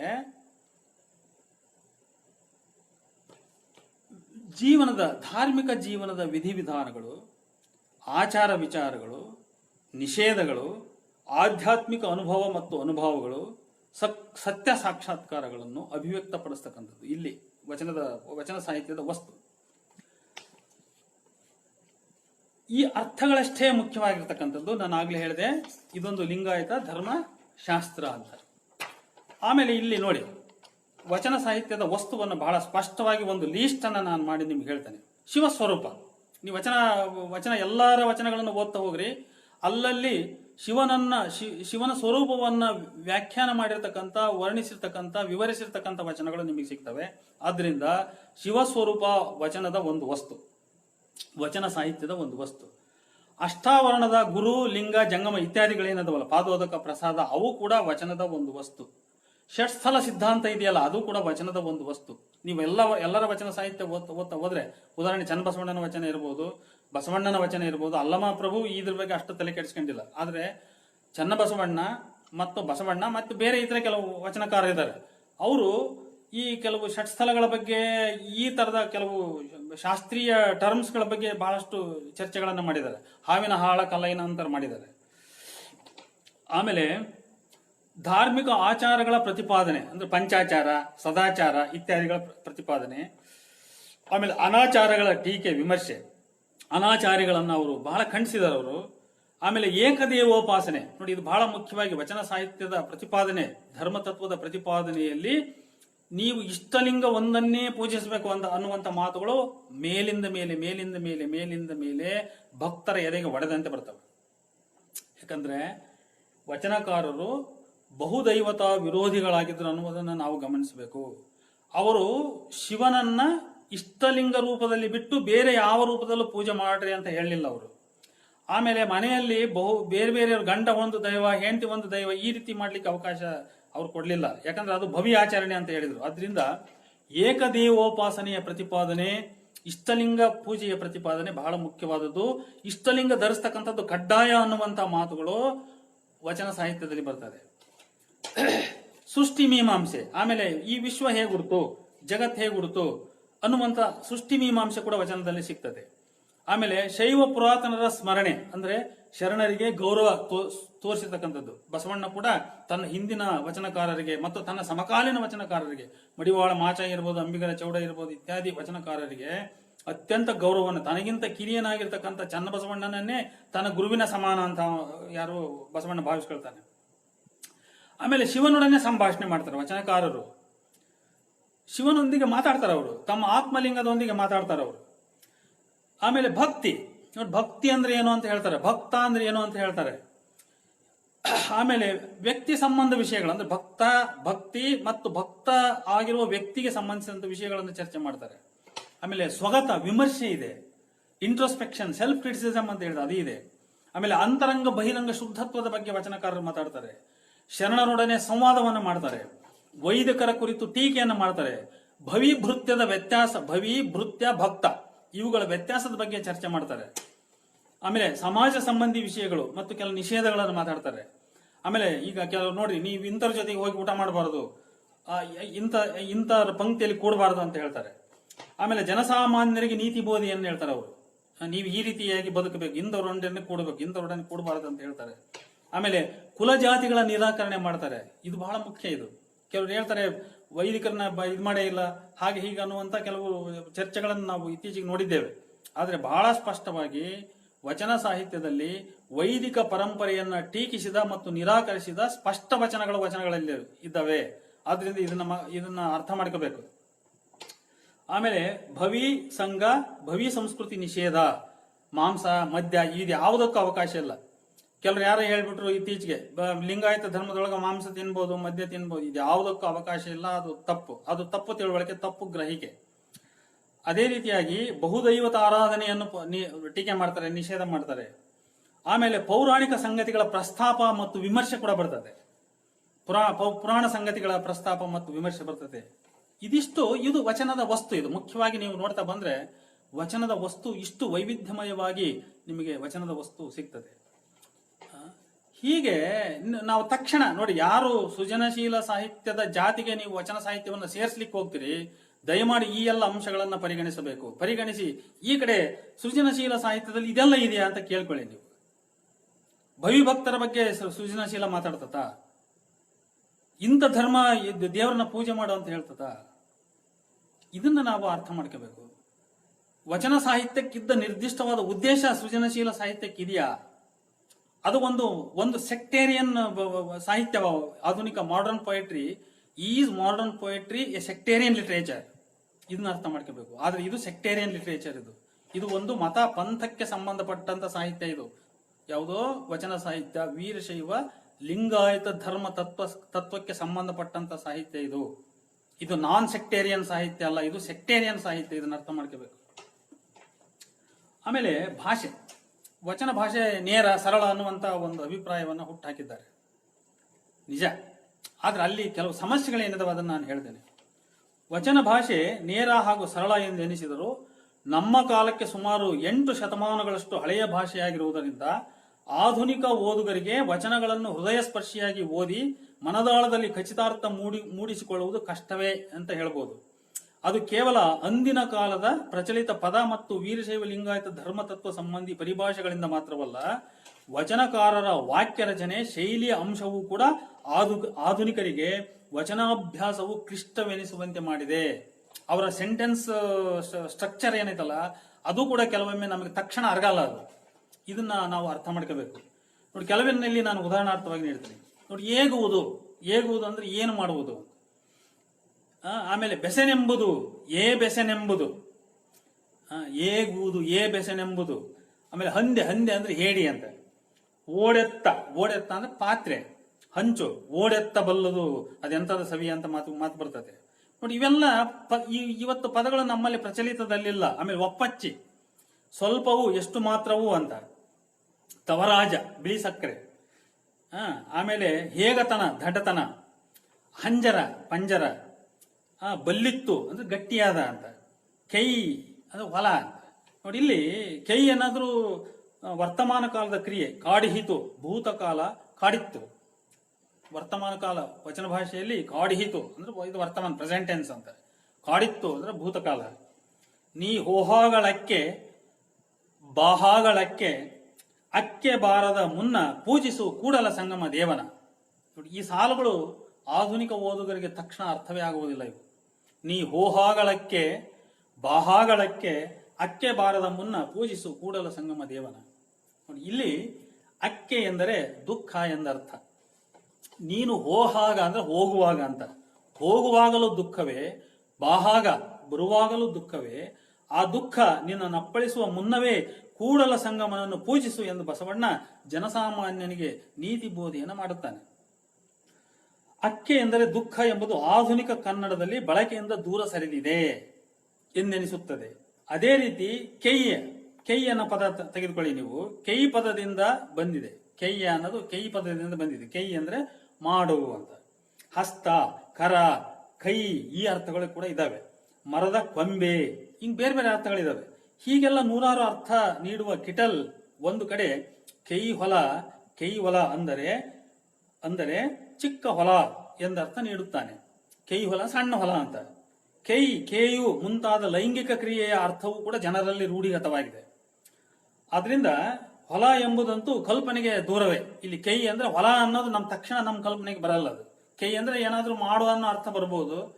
ಆದ್ರೆ ಹೊಲ ಇದು ಅನ್ನೋದು ತಕ್ಷಣ ನಮ್ಮ ಗಮನಕ್ಕೆ ಬರಲ್ಲ. ಅದು ನೋಡಿ, ಹೀಗೆ ಮುಖ್ಯವಾಗಿ ಬಸವಣ್ಣನವರ ವಚನ ಭಾಷೆಯಲ್ಲಿ ಪ್ರಯೋಗಿಸಲ್ಪಟ್ಟ ಕೆಲವು ಪದಗಳನ್ನು ನಾವು ನೋಡ್ತಾ ಹೋದಾಗ ಅವು ತಕ್ಷಣ ನಮ್ಮ ಅರ್ಥಗ್ರಹಿಕೆಗೆ ಸ್ವಲ್ಪ ಕಷ್ಟವನ್ನ ಮಾಡ್ತವೆ ಅಂತ ನನ್ನ ಅನಿಸಿಕೆ.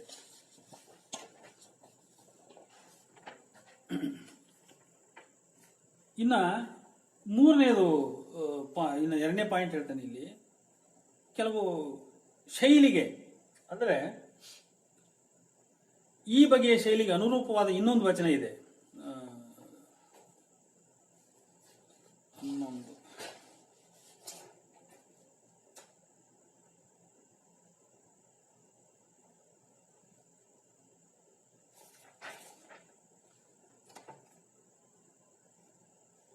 ಏನಂದ್ರೆ, ವಚನಕಾರನ ಮುಖ್ಯ ಸಂದೇಶವನ್ನು ಮಂಡಿಸುವ ಕೊನೆಯ 2 ಸಾಲುಗಳು ಪ್ರಶ್ನೆಗಳೇ ಆಗಿರ್ತವೆ.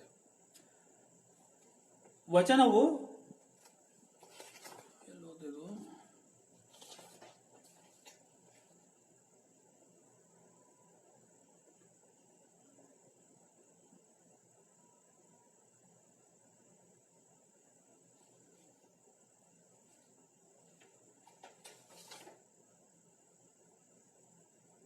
ನೋಡಿ, ಇಲ್ಲಿ ಒಂದು ಇದೆ. ಬಸವಣ್ಣನ 113ನೇ ವಚನ. ಕೊಳಗ ಬಳಲುವುದೇ, ನಡೆಯುತ್ತಾ ನಡೆಯುತ್ತಾ ಬಳಲುವರಲ್ಲದೆ ಬಟ್ಟೆ ಬಳಲುವುದೇ, ಶ್ರವವ ಮಾಡುತ್ತಾ ಮಾಡುತ್ತಾ ಬಳಲುವರಲ್ಲದೆ ಕೋಲು ಬಳಲುವುದೇ, ನಿಜವನರಿಯದ ಭಕ್ತ ಬಳಲುವನಲ್ಲದೆ ಲಿಂಗ ಬಳಲುವುದೇ, ಕೂಡಲ ಸಂಗಮ ದೇವ ಅರಸರಿಯದ ಬಿಟ್ಟಿಯೋ ಅಂತ ಪ್ರಶ್ನೆ ಮಾಡ್ತಾನೆ. ನೋಡಿ, ಇದರಲ್ಲೆಲ್ಲ ಕ್ವಶನ್ಸ್ ಬಂದಿದ್ದು ಪೂರ. ಅಂದ್ರೆ ಇಡೀ ಒಂದು ವಚನದಲ್ಲಿ ಪ್ರಶ್ನೆಯ ಸ್ವರೂಪವೇ ಇರ್ತದೆ. ಈ ವಚನವು ಸ್ಪಷ್ಟವಾಗಿ ಸಾಮಾನ್ಯ ಜನರನ್ನು ಉದ್ದೇಶಿಸಿದ್ದು. ಬಸವಣ್ಣನ ಗ್ರಾಮ್ಯ ಕೃಷಿಕ ವ್ಯಾಪಾರಿ ಜೀವನಾನುಭವವನ್ನು ಇಲ್ಲಿ ಬಳಸಲ್ಪಟ್ಟ ಉಪಮಾನಗಳು ತಿಳಿಸುತ್ತವೆ. ಅಳೆಯುವ ಕ್ರಿಯೆ ಮತ್ತು ಕೊಳಗ ವ್ಯಾಪಾರಿ ಜೀವನದ ಸಂಕೇತ ಇವು. ನಡೆಯುವ ಮತ್ತು ಬಟ್ಟೆ ಅಂದ್ರೆ ದಾರಿ, ಶ್ರವವ ಮಾಡುವ ಮತ್ತು ಕೋಲು. ನೋಡಿ, ಶ್ರವ ಅಂದ್ರೆ ಕಷ್ಟ ಮಾಡೋದು, ಕೆಲಸ ಮಾಡೋದಂತ. ಕೋಲು ಅಂದ್ರೆ ಹೊಲದಲ್ಲಿ ಕರಿಕೆ ತೆಗೆದಾಗ ಅಳಿತಕ್ಕಂಥ ಕೋಲು ಅದು. ಇವು ಈ ಬಗೆಯ ಶೈಲಿಗೆ ಅನುರೂಪವಾದ ಇನ್ನೊಂದು ಪ್ರಕಾರ, ವಚನಕಾರನ ಮುಖ್ಯ ಸಂದೇಶವನ್ನು ಮಂಡಿಸುವ ಕೊನೆಯ 2 ಸಾಲುಗಳು ಪ್ರಶ್ನೆಗಳಾಗಿರ್ತವೆ. ಕೊನೆಯ ಲಾಸ್ಟ್ 2 ಲೈನ್ಸ್. ಆ ಪ್ರಶ್ನೆಗಳಲ್ಲಿ ವ್ಯಕ್ತವಾಗುವ ಅಂಶವನ್ನು ಪುಷ್ಟೀಕರಿಸುವ ಅದರ ಮುನ್ನಾ ಸಾಲುಗಳು ಸಹ ಪ್ರಶ್ನೆಗಳೇ ಆಗಿರ್ತವೆ. ನೋಡಿ, ಇಲ್ಲಿ ಹೇಳ್ತೀನಿ ನಾನು. ಓಡೆತ್ತಬಲ್ಲದು ಅವಲಕ್ಕಿಯ ಸವಿಯ. ಕ್ವಶನ್ ಇದು. ಕೋಡಗಬಲ್ಲದೆ ಸೆಳೆಮಂಚದ ಸುಖವ, ಕಾಗೆ ನಂದನವನದೊಳಗಿದ್ದಡೇನು, ಕೋಗಿಲಿಯಾಗಬಲ್ಲದೆ ಕೇಳ ಕೇಳ, ಕೊಳನ ತಡಿಯಲೊಂದು ಹೊರಸು ಕುಳ್ಳಿದ್ದಡೇನು, ಕಳಹಂಸಿಯಾಗಬಲ್ಲದೆ ಕೂಡಲ ಸಂಗನ ಶರಣರ ಸನ್ನಿಧಿಯಲ್ಲಿ ಮಾನವನಿದ್ದಡೇನು, ಶಿವಭಕ್ತನಾಗಬಲ್ಲನೆ ಅಂತ ಪ್ರಶ್ನೆ ಮಾಡ್ತಾನೆ ಬಸವಣ್ಣ. ಇಡೀ ವಚನವೇ ಎಲ್ಲ ಪ್ರಶ್ನೆಯ ರೂಪದಲ್ಲಿಯೇ ಇದೆ. ಹೀಗೆ ಮೇಲೆ ಉದಾಹರಿಸಿದ ವಚನಕ್ಕಿಂತ ಈ ವಚನ ಒಂದು ವಿಷಯದಲ್ಲಿ ಭಿನ್ನವಾಗುತ್ತದೆ. ಇಲ್ಲಿ ವಚನಕಾರನ ಭಾಷೆ ಭಾವನಾತ್ಮಕವಾದುದು. ನಿರ್ಮಮಕಾರದ ನಿರ್ಭಾವದ ಭಾವ ನಿರ್ಲಿಪ್ತತೆಯ ಭಾಷೆಯಲ್ಲ ಇದು. ಈ ವಚನದ ಮುಖ್ಯ ಸಂದೇಶ ಕೊನೆಯ ಪ್ರಶ್ನೆಯಲ್ಲಿದೆ. ಕೂಡಲ ಸಂಗನ ಶರಣರ ಸನ್ನಿಧಿಯಲ್ಲಿ ಮಾನವನಿದ್ದಡೇನು, ಶಿವಭಕ್ತನಾಗಬಲ್ಲನೆ. ಯಾರು ಆ ಮಾನವ? ಅವನು ಭಕ್ತನಾಗಲು ಇರಬೇಕಾದ ಅರ್ಹ ಗುಣಗಳಿಲ್ಲದವನು. ಮಾನವ ಅಂದ್ರೆ ಯಾರು ಅಂದ್ರೆ ಅವನಿಗೆ ಶಿವಭಕ್ತನಾಗ್ತಕ್ಕಂಥ ಅರ್ಹತೆ ಇರಬಾರದು, ಅವನು ಮಾನವ. ಅರಿಷಡ್ ವರ್ಗಗಳನ್ನು ಮೀರದವನು, ಭವತ್ವವನ್ನು ಹರಿದುಕೊಂಡು ಭಕ್ತತ್ವಕ್ಕೆ ಒಡ್ಡಿಕೊಳ್ಳಲಾಗದವನು ಅವನು ಮಾನವ. ಇಂಥವರ ಬಗ್ಗೆ ಬಸವಣ್ಣನಿಗೆ ಬೇಸರ, ಸಿಟ್ಟು ಎರಡೂ ಇದೆ. ಬಸವಣ್ಣನ ಈ ಕಹಿ ಭಾವನೆಗಳು ಶರಣರ ಸನ್ನಿಧಿಯಲ್ಲಿದ್ದರೂ ಶಿವಭಕ್ತನಾಗಲಾರದ ಮಾನವರನ್ನು ಅವಲಕ್ಕಿಯ ಸವಿಯ ಕಾಣಲಾಗದ ರುಚಿ ಓಡೆತ್ತಿಗೂ, ನಂದನವನದೊಳಗಿದ್ದರೂ ಕೋಗಿಲಿಯಾಗದ ಕಾಗೆಗೂ, ಕೊಳನ ತಡಿಯಲ್ಲಿ ಕುಳಿತಿದ್ದರೂ ಕಳಹಂಸಿಯಾಗದ ಹೊರಸಿಗೂ, ಹೊರಸಿ ಅಂದ್ರೆ ಬೆಳವ ಅಂತಕ್ಕಂಥ ಹಕ್ಕಿ, ಹೋಲಿಸುವುದರಲ್ಲಿ ವ್ಯಕ್ತವಾಗಿದೆ. ಕತ್ತೆ ಮುಂದೆ ಕಿನ್ನರಿ ಬಾರಿಸಿ ಏನು ಪ್ರಯೋಜನ, ಗುಂಡು ಕಲ್ಲಿಗೆ ಎಣ್ಣೆ ಎರೆದ ಏನು ಪ್ರಯೋಜನ ಎಂದು ನಾವು ಇವತ್ತು ನೀಡುವ ಹೋಲಿಕೆಗಳಂತೆಯೇ ನಾವು ಯಾರನ್ನ ಕುರಿತು ಆ ಹೋಲಿಕೆಗಳನ್ನು ನೀಡುತ್ತೇವೆಯೋ ಅವರ ಬಗ್ಗೆ ನಾವು ಹೊಂದಿರುವ ಕಹಿ ಭಾವನೆ ಅಂದ್ರೆ ಅಸಮಾಧಾನ, ಕೋಪ, ಬೇಸರ, ವಿಷಣ್ಣತೆ ಇವು ವ್ಯಕ್ತವಾಗುತ್ತವೆ. ಹೀಗೆ ವಚನಗಳ ಶೈಲಿಯ ದೃಷ್ಟಿಯಿಂದ ಕೂಡ ನಾವು ವಚನಗಳನ್ನು ಅಭ್ಯಾಸ ಮಾಡ್ತಾ ಹೋದ್ರೆ ವಚನಗಳಲ್ಲಿ ವಿಭಿನ್ನವಾದ ಶೈಲಿ ಮತ್ತು ವಚನಕಾರರ ಪ್ರಯೋಗಗಳನ್ನು ನೀವು ಗಮನಿಸ್ತಾ ಹೋಗಬಹುದು. ಬಹಳ ಹೊತ್ತಾಯ್ತು ಅನಿಸ್ತತೆ. ಅದರಿಂದ ನಾನು ಇನ್ನೊಂದು 5-10 ನಿಮಿಷದೊಳಗಡೆ ನನ್ನ ಈ ಒಟ್ಟು ಚರ್ಚೆಯನ್ನು ನಾನು ಮುಗಿಸ್ಲಿಕ್ಕೆ ಬಯಸ್ತೇನೆ. ನನ್ನ ಚರ್ಚೆಯ ಒಟ್ಟು ಉದ್ದೇಶ ಇಷ್ಟೇ. ಇದನ್ನೇ ಒಂದು ಚಾಪ್ಟರ್ ಯಾಕೆ ಮಾಡಬೇಕಾಯ್ತು ಅಂತ ಹೇಳಿದ್ರೆ, ವಚನ ಎಂದ್ರೆ ಏನು ಅನ್ನೋದ್ರ ಬಗ್ಗೆನೇ ನಮ್ಮ ವಿದ್ವಾಂಸರಲ್ಲಿ ಮತ್ತು ವಚನಾಭ್ಯಾಸಿಗಳಲ್ಲಿ ಅಧ್ಯಯನಕಾರರಲ್ಲಿ ಬಹಳಷ್ಟು ಭಿನ್ನಾಭಿಪ್ರಾಯಗಳಿದ್ದಾವೆ. ಭಿನ್ನಾಭಿಪ್ರಾಯಗಳು ಸಹಜ. ಆದರೆ ಭಿನ್ನಾಭಿಪ್ರಾಯಗಳಿಗೆ ಏನಾದರೂ ಒಂದು ಉತ್ತರವನ್ನ, ನಮ್ಮ ಸಮಸ್ಯೆಗಳಿಗೆ, ಪ್ರಶ್ನೆಗಳಿಗೆ ಉತ್ತರವನ್ನು ಕಂಡುಕೊಳ್ಬೇಕು. ಅದು ಕಂಡುಕೊಳ್ಳದೆ ಹೋದ್ರೆ ಅದು ಅಧ್ಯಯನ ಅಂತ ಅನಿಸ್ಕೊಳ್ಳಲಾರದು. ಆ ಕಾರಣದಿಂದ ನಾನು ವಚನ ವಿಸ್ತಾರ ಅನ್ನೋದನ್ನ, ವಚನವನ್ನ ಮುಖ್ಯವಾದ ಅಧ್ಯಯನ ನಾನು ಕೈಗೆತ್ತಿಕೊಂಡಿರೋದ್ರಿಂದ ವಚನ ಎಂದರೆ ಏನು ಅನ್ನೋದನ್ನ ವಚನದ ಒಳಗಿಂದಲೇ ಉತ್ತರಿಸ್ತಕ್ಕಂಥ ಒಂದು ಪ್ರಯತ್ನವನ್ನು ನಾನು ಮಾಡಬೇಕಾಯ್ತು. ಆಮೇಲೆ ಈ ಪ್ರಶ್ನೆಗೆ ನಾವು ಉತ್ತರ ಕೊಟ್ಕೊಳ್ಳೋದು ವಚನಗಳ ಅಧ್ಯಯನದ ದೃಷ್ಟಿಯಿಂದ ಬಹಳ ಮುಖ್ಯ. ಇಲ್ಲದೆ ಹೋದರೆ ನಾನು ಆಗಲೇ ಹೇಳಿದಂತೆ ವಚನಗಳನ್ನ ನಾವು ಬೇರೆ ರೀತಿಯಲ್ಲಿ ಅಪಾರ್ಥಗೊಳಿಸ್ತಕ್ಕಂಥ, ಅದಕ್ಕೆ ವಿರೂಪಾರ್ಥಗಳನ್ನು ಕಟ್ಟತಕ್ಕಂಥ ಪ್ರಯತ್ನ ನಾವು ಮಾಡಿಬಿಡ್ತೇವೆ. ಆಗ ಅದು ವಚನದ ಮೂಲ ಅರ್ಥಕ್ಕೆ ಭಂಗ ಬರ್ತದೆ. ವಚನ ಯಾವ ಉದ್ದೇಶಕ್ಕಾಗಿ ವಚನ ಹುಟ್ಟಿದೆಯೋ, ನಿಮಗೆ ಇಂಥ ಸಾಕಷ್ಟು ಉದಾಹರಣೆಗಳನ್ನು ನಾನು ಹೇಳಬಲ್ಲೆ. ಬಹಳ ಮುಖ್ಯವಾದ ಒಂದು ವಚನ ಯಾವುದಂತ ಹೇಳಿದ್ರೆ, ಇವನಾರವ ಇವನಾರವ ಅನ್ನುವಂಥ ವಚನ. ಇವನಾರವ ಇವನಾರವ ಅನ್ನುವಂಥ ವಚನ, ಇದು ಎಷ್ಟು ತಪ್ಪು ಬಳಕೆ ಆಗ್ತಾ ಇದೆ ವರ್ತಮಾನ ಕಾಲದ ವಚನಾಭ್ಯಾಸಗಳಿಂದ, ವಚನ ಭಾಷಣಕಾರರಿಂದ ಅಂತ ಹೇಳಿದ್ರೆ, ಈ ವಚನವನ್ನ ಬಹಳ ಪಾಪ್ಯುಲರ್ ಆಗಿ ಬಸವಣ್ಣ ಜಾತಿ ಮೀರಿದ ಒಂದು ಸಂದೇಶವನ್ನು ನೀಡಿದ್ದಾನೆ.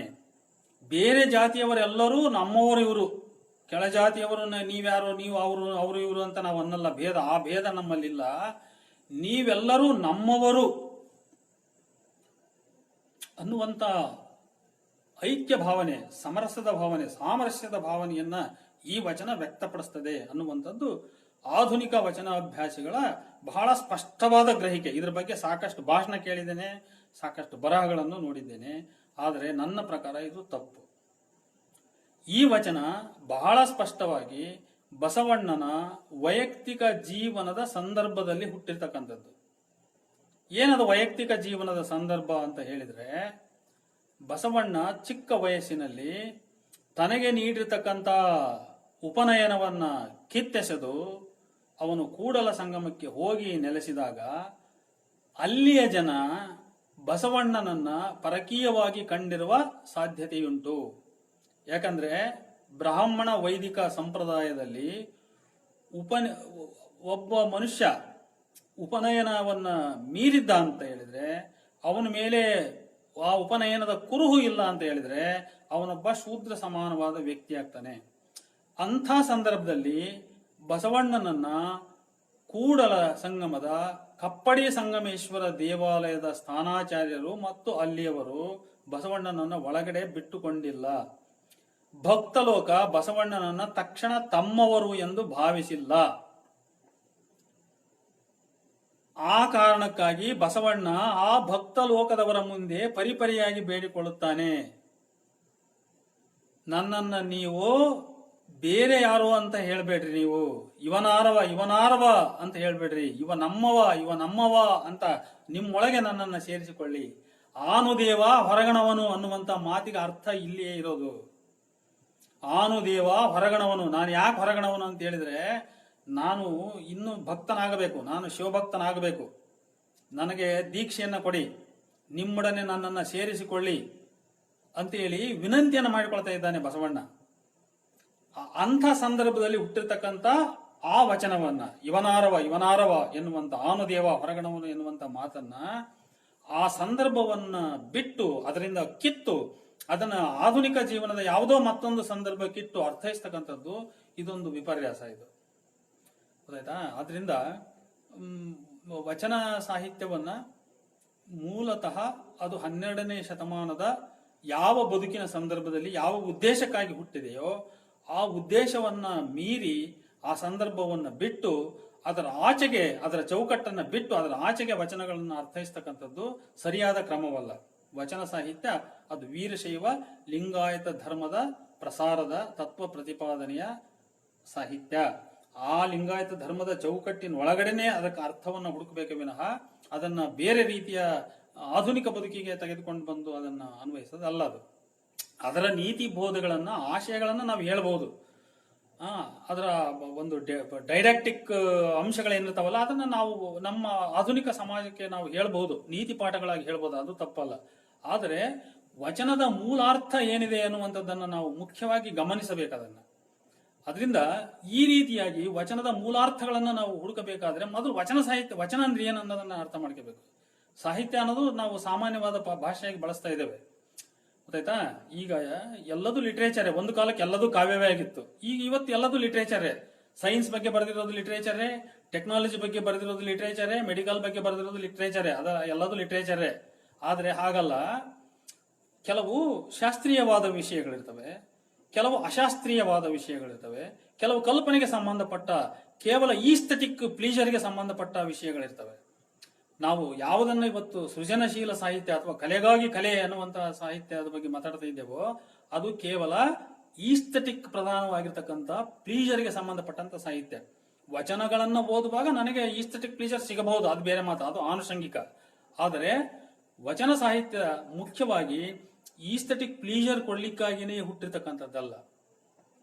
ಅಲ್ಲಿ ಬರ್ತಕ್ಕಂಥ ಹೋಲಿಕೆಗಳು, ಮೆಟಾಫರ್ಸ್ಗಳು, ಸಿಮಿಲಿಗಳು ಅಥವಾ ಇನ್ಯಾವುದೋ ಅವು ಮೂಲ ತತ್ವವನ್ನು ಪ್ರತಿಪಾದನೆ ಮಾಡಲಿಕ್ಕೆ, ಅದನ್ನು ಬಹಳ ಇಂಟೆನ್ಸಿವ್ ಆಗಿ ಎಫೆಕ್ಟಿವ್ ಆಗಿ ಹೇಳಲಿಕ್ಕೆ ಬಳಕೆ ಮಾಡಿಕೊಂಡಿದ್ದಾರೆ. ಚಕೋರಂಗೆ ಚಂದ್ರಮನ ಬೆಳಕಿನ ಚಿಂತೆ ಅಂತಲೋ ಮತ್ಯಾವುದೋ ರೀತಿಯ ವಚನಗಳನ್ನು ನಾವು ಇದಕ್ಕೆ ಉದಾಹರಣೆಗೆ ತಗೋಬಹುದು. ಆ ಮೊದಲೆಲ್ಲ ಬೇರೆ ಬೇರೆ ಬೇರೆ ಬೇರೆ ಹೋಲಿಕೆಗಳನ್ನು ಕೊಟ್ಟು ಲಾಸ್ಟ್ಗೆ ಎನಗೆ ನಮ್ಮ ಕೂಡಲ ಸಂಗಮ ದೇವನೊಲಿವ ಚಿಂತೆ ಅಂತ ಲಾಸ್ಟಿಗೆ ಬರ್ತದೆ. ಅದು ಅಂದ್ರೆ ಎನಗೆ ನಮ್ಮ ಕೂಡಲ ಸಂಗಮ ದೇವನೊಲಿವ ಚಿಂತೆ ಅನ್ನೋದು ಮುಖ್ಯ ಇಲ್ಲಿ.